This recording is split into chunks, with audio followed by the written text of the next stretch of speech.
বন্ধুরা, ইংল্যান্ডের অধিনায়ক বেন স্টোকস, যাকে ম্যান অফ দ্য ম্যাচ নির্বাচিত করা হয়েছে, তিনি এমন কিছু করল যেটা কেউ কখনো কল্পনা করতে পারেনি। তিনি তার অ্যাওয়ার্ডটি রবীন্দ্র জাদেজাকে দিয়ে সকলের মন জিতে নিয়েছে।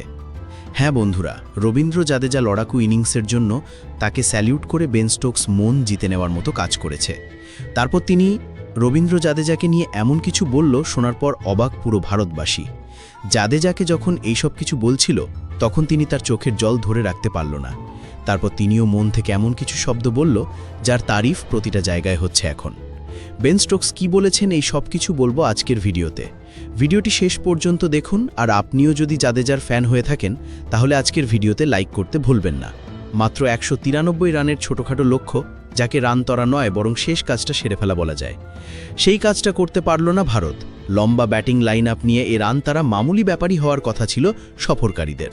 উইকেটের কাঁপুনি, স্নায়ুর চাপ আর ইংলিশ বোলারদের নিখুঁত শিকারবৃত্তি মিলে গুড়িয়ে গেল ভারতের জয়ের স্বপ্ন। লর্ডসের মাঠে বেন স্টোকসরা যখন জয়োল্লাসে ফেটে পড়লেন, তখন ভারতীয় ড্রেসিং রুমে নীরবতা। রোমাঞ্চের তীব্রতা ছড়িয়ে লর্ডসে 22 রানে জিতল ইংল্যান্ড। ভারত হারলেও বীরের মতো লড়ে গেলেন শুধু রবীন্দ্র জাদেজা। 2019 সালে ঠিক এদিনেই নিউজিল্যান্ডকে হারিয়ে ওয়ানডে বিশ্বকাপ জিতেছিল ইংল্যান্ড। বিশ্বকাপ না হলেও এমন রোমাঞ্চকর জয়ের পর সেরকম উদযাপনই করলেন বেন স্টোকসরা।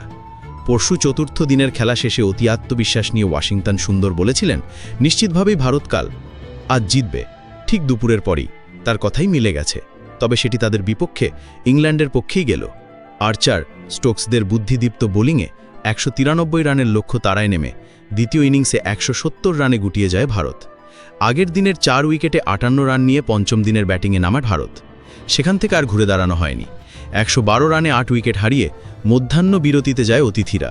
ওপেনার লোকেশ রাহুল থিতু হয়েও ফেরেন 58 বলে 39 রান করে। ভারতের নবম উইকেট বেশ ভোগায় ইংল্যান্ডকে।